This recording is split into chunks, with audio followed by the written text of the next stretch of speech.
Bessies. I have an opportunity to talk to a lovely lady who's become a friend of our family here at AAY, and her name is Bessie Kilian. Hello, Bessie.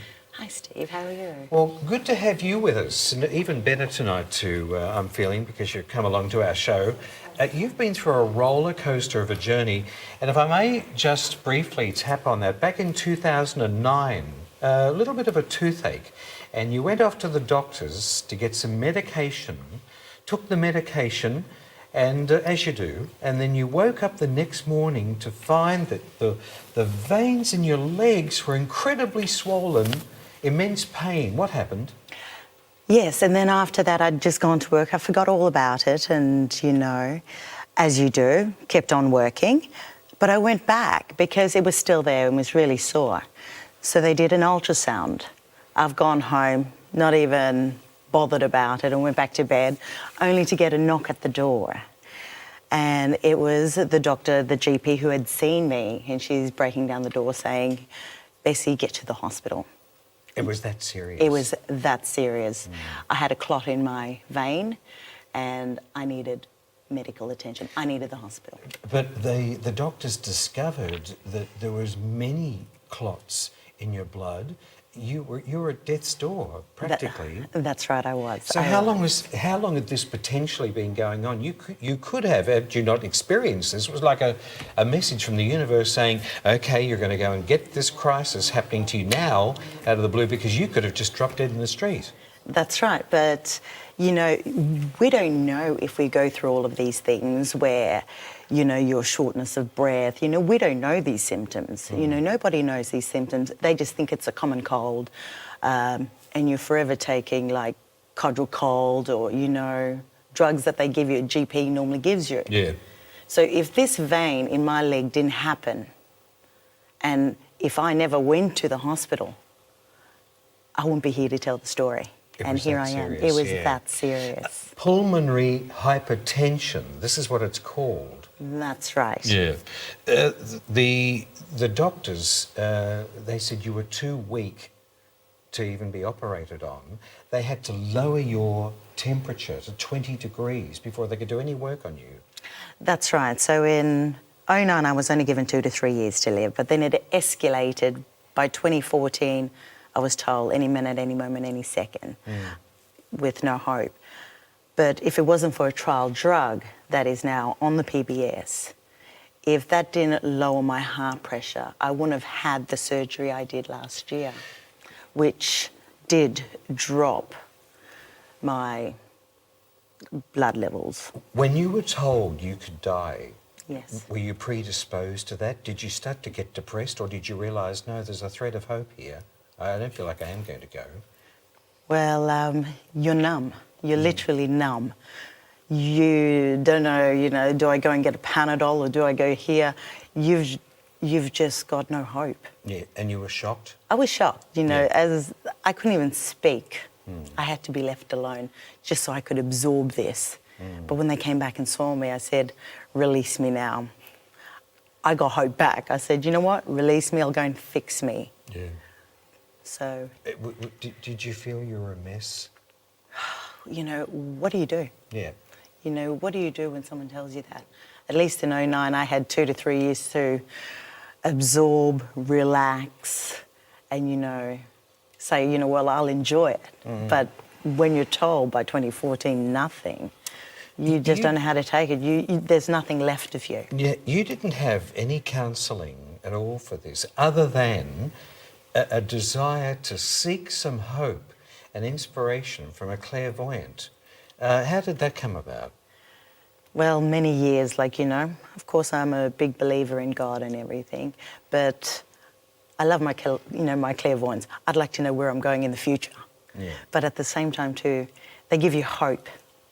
You know, they also help you with healing, you know, Reiki, you know, calming the soul. You know, if I didn't have that, I don't think I would have pulled through how I did. Because when they say you can go and see a counsellor, yes, they're counselling you. But then again, are they giving you hope? How do you feel today compared to 10 years ago? You're a different woman then to what you are now. To me, you're a very intelligent woman. You come across as mature, and I don't think that that's ever been any other way. But are you different now, even spiritually, compared to 10 years ago? I'm extremely spiritual now. How should I say it? There is so much in me that I want to give to people now and give them hope.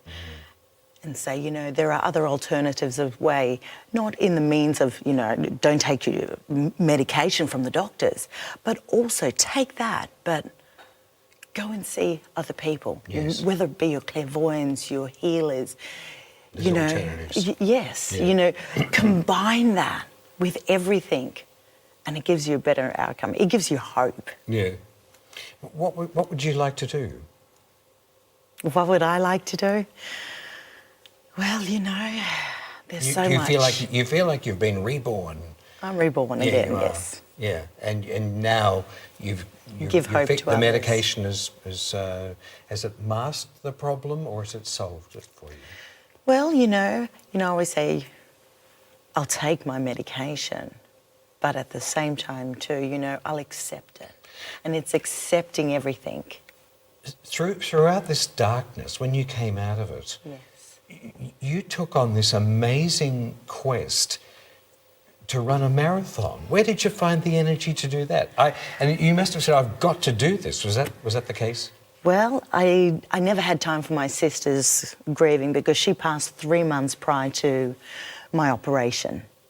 So I never had time to grieve. So I said, I'll wait until after it's all done. So when it came about and, you know, like I could breathe again, the clot in my lung was actually 6 inches long, 2 to 3 inches wide. It was massive. So it was like it was empty, but, you know, I was excited. You know, I had all this hope, but at the same time too, I need to give back to my sister. It's sad. And she had the same condition as you. Technically, she wasn't diagnosed, but she died of a pulmonary embolism, Yeah. which was undiagnosed. When they did her autopsy, it was an embolism that Yes, yes. took her life. Linda, It was your sad. thoughts here? As we spoke a little bit in the green room, and one of the things that we did discuss about is the hope or the faith. And I've worked with so many clients like you that have sat in front of me and have had medical conditions that have been told No hope. no hope. And I did have a beautiful lady, and she's writing a piece in my book. And it is very, very similar to story to yours. And it was connected to, she had the lung cancer. And the doctor told her she had a certain amount of time. She was inoperable. She came to see me and wanting to know how much time did she have. Now, as a psychic or a medium, I am a strong believer on ethics. And I do believe that we have no right to tell a person that when they are and are not going to die. We have a right to deliver hope and let them know that, you know, they will be okay. So when she said the doctor had given her a certain amount of time, I said, no. I said, I'll see you back here in 18 months' time. And she said, but it's inoperable. And I said, no. I said, I believe. Give yourself 18 months' time. And then she started to come to my meditation classes.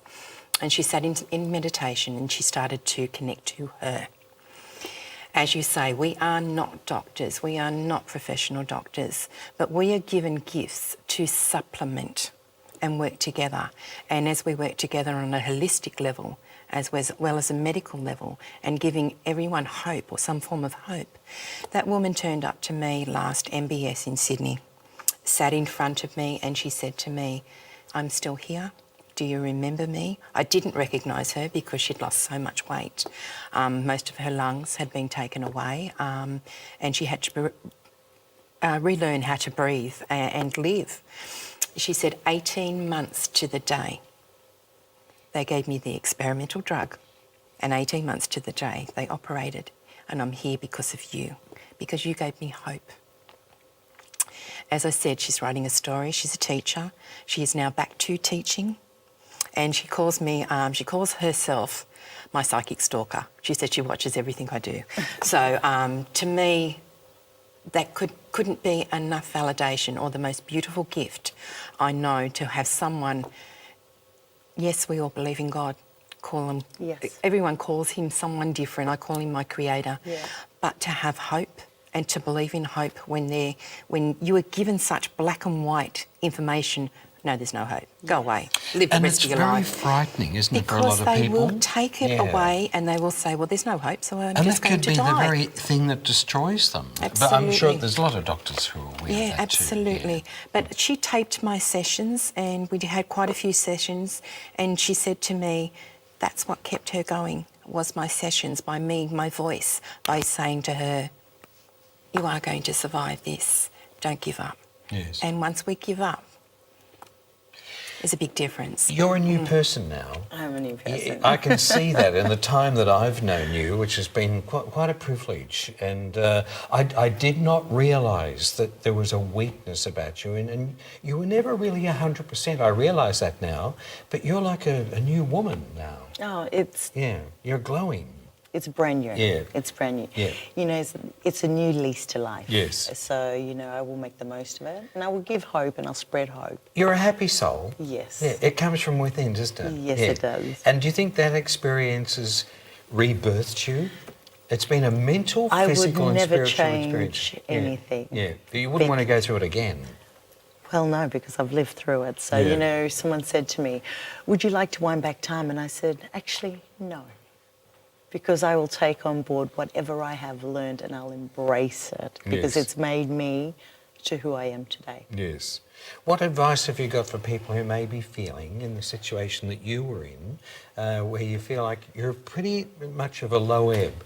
What hope have you got for them? My hope for them is, you know, if you know a healer, a clairvoyant, you know, even if you don't believe in that or you're seeking hope, do it. Yeah. You know, go and quieten the mind and the soul and let it all work. You know, let it all happen. You know, even with the diagnostics you've got or the medications that you take. Yes. You know, bring it all together. And no method was ever achieved on hope. No. But without hope, there's nothing. That's right. Yeah. Because fear will kill you. Yeah, you're absolutely Absolutely. right. It's darkness, isn't it? Fear, it's antithesis of love. That's right. And I think probably in your situation, you're sharing your miracle with others, and others will feel uplifted. So possibly in these times, reach out for the miracles. Look at the miracles and look at the survivors and look at the instances that were very rare. Don't look at the majority. Don't look into the cases where fear may have overtaken the situation. Yes. Because the surgery was actually a 5 to 10% survival rate. So I went in laughing, I came out smiling. And when they said, what do you feel? And I said, what am I supposed to feel? So I went in with hope, but not fear. You're well protected. It's lovely. Do you sense You're just that? glowing. You just glow. She's It's very well amazing protected. energy. There's something Yeah. lovely about you, my love. Thank you you. for coming in tonight. What a beautiful story. And look at you now, you're glowing. So you've gone from worst to first. Yes. And it's been a pleasure to have you on our show. So if you'd like to find out more details about Bessie and get in touch with her, possibly through our show, AAY and our website details are up there on the screen. They'll come up throughout the program. www.allaboutyoaus.com. Bess, thanks for coming in tonight. And if I'd like to thank a family, Mike Tanusa's family, the beautiful house that they've got over in Maryland, where the house weeps of oil, and I had gone to see the family, and thank you so much for welcoming me into your home. Thank you. It's a pleasure. And I'm sure they're listening tonight. Lovely to have you with us, sweetheart. Thank you. I think you'll be back with us somewhere at some point on the show. So I think I will one day. good on you. Thanks for coming in.